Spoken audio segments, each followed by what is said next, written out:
People from the Indian background would know much about this. I am not going into the historical aspects of this person, but there was a king, Chhatrapati Shivaji Maharaj, you know. Shivaji, who was a great king or an emperor, who's, kind of acquired a tremendous amount of respect for his administration, for his bravery, for his courage and his strategy of how he fought in those times. Hugely respected, especially people from Maharashtra. So Shivaji is relevant even today because of the way he conducted his administration. Very evolved, enlightened administration he did. Very little people know about his administration. Generally, they know only about his battle strategies, which are admired and appreciated. But the most important thing was his administration. Very evolved administration he did for his kingdom. So he had a guru whose name was Ramdas.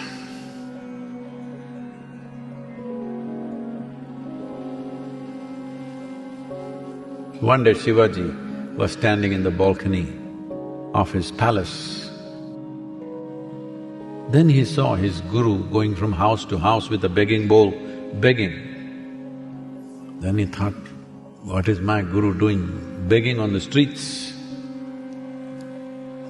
I'm a king, my guru can't be begging on the street, he must be.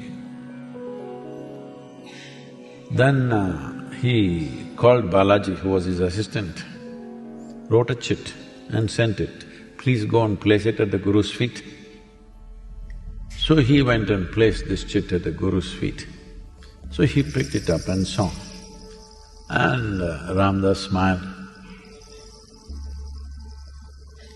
And next day, he came to the palace and he said, in this chit, Shivaji had written, I'm placing my entire kingdom at your feet.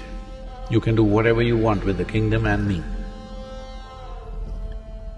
So, Ramdas said, now that you have forsaken your kingdom and given it to me, what are you planning to do? So Shivaji said, Sadhguruji, whatever you say, you are my Sadhguru, whatever you say, I will do. And I just want to be around you and serve you, that's all I want to do. Then Ramdas had an extra begging bowl. So take this. And both of them went begging on the street, the emperor and the guru. People, when the guru came to their house, they thought he's just some beggar and they gave whatever they gave. Now the emperor has come, with great respect, they gave whatever they could.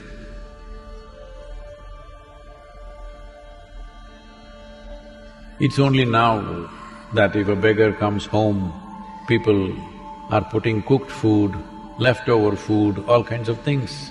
But in this culture that was never done in the past, they only gave ingredients, rice, dal, like this. So it's for them to go and cook their food and eat.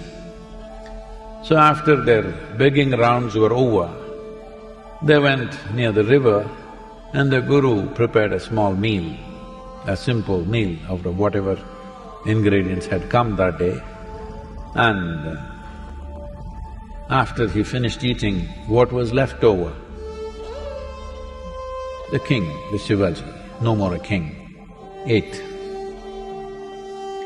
Then they were sitting under a tree and Shivaji smiled and said, now that you turned me into a beggar in just 24 hours, what else do you wish to do with me?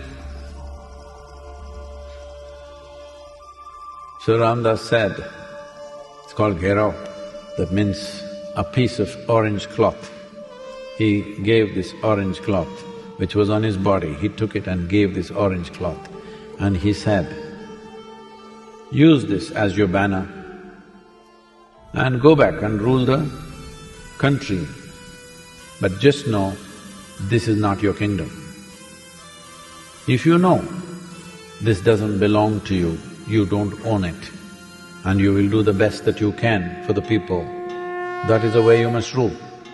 So Shivaji always used the orange cloth or the orange flag as his banner, and he administered his kingdom in a most enlightened way possible to run a kingdom. Why I'm telling you this story is, Shivaji rose in his stature, lives in the hearts and minds of this country because he lived in grace. He fought battles, many, but absolutely balanced, never in anger, never in hatred, never lost in anything, just doing what is needed. Grace is the greatest empowerment that you can have. Once grace enters your life, every little thing is, how do I become available to grace? Grace does not mean it's coming from one direction somewhere. As gravity is, grace is, but in a much bigger dimension, because gravity works only to a certain distance. Grace is the basis of the creation.